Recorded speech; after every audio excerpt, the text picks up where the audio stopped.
Once upon a time, in a kingdom far beyond the mountains and the seas, there lived a humble girl named Lira. Lira was the daughter of a poor fisherman, and they lived in a small cottage by the edge of the sea.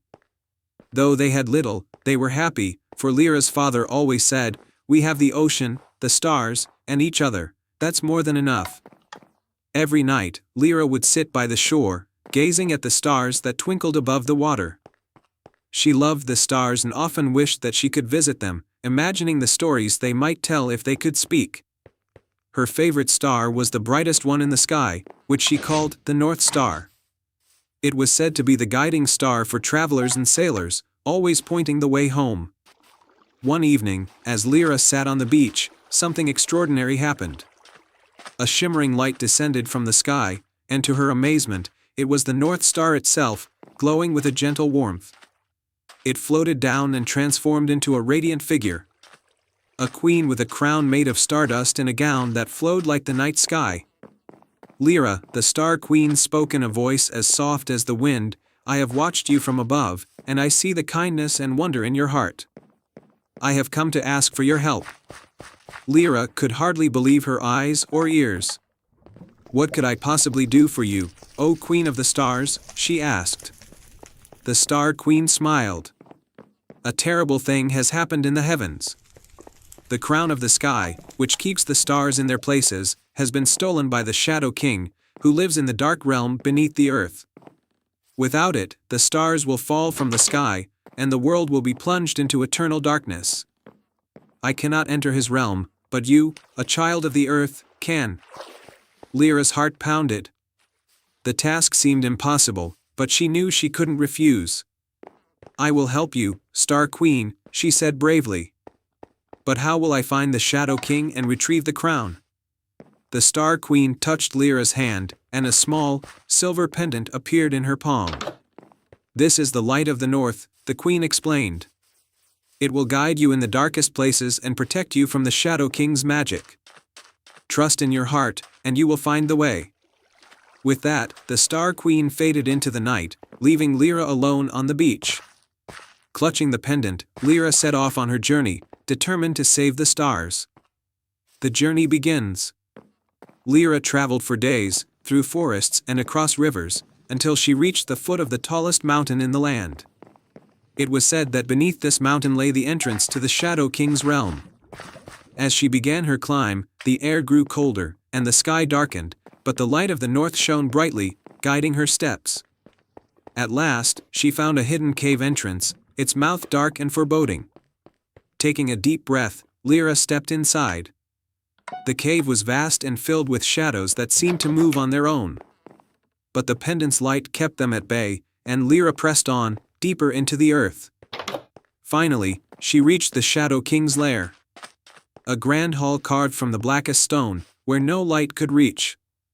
At the far end of the hall sat the Shadow King, a tall, menacing figure with eyes that gleamed like cold steel. In his hands, he held the crown of the sky, its starlight dimmed by his dark magic.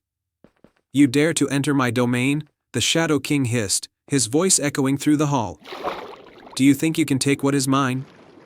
Lira trembled, but she did not falter. "I am here to return the crown to its rightful place," she said, holding the pendant high. "The stars belong to the sky, not to the shadows." The Shadow King laughed, a sound like grinding stone. "Foolish girl. The crown is mine by right. The stars have shone for too long. It is time for darkness to reign." Lira felt a surge of fear, but she remembered the Star Queen's words and the pendant in her hand. Summoning all her courage, she spoke again, her voice steady. "You may be powerful, but you are not invincible. I believe in the light, and it will always conquer the darkness." With those words, the pendant blazed with a light so bright that it filled the entire hall. The shadows recoiled, and the Shadow King cried out in pain as the light struck him. His grip on the crown loosened, and Lira saw her chance. She dashed forward and snatched the crown from his grasp. The return of the crown. The moment Lira held the crown of the sky, she felt its power, a warmth that spread through her, filling her with hope and strength.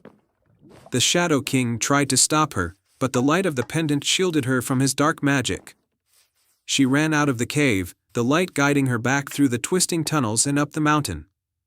As she emerged into the open air, the first rays of dawn broke over the horizon.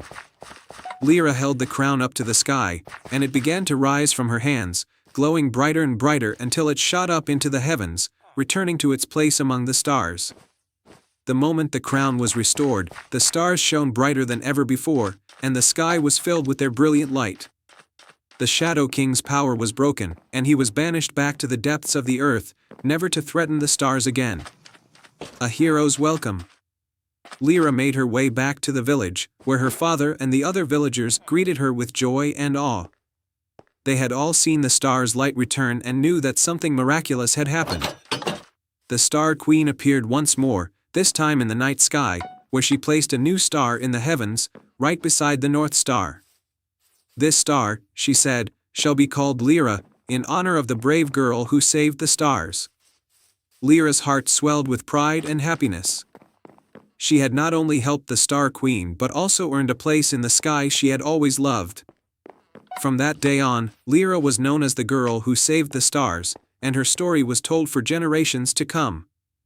And every night, when she looked up at the sky, she saw her star shining brightly, a reminder that even the smallest among us can do great things when guided by courage and kindness. The end.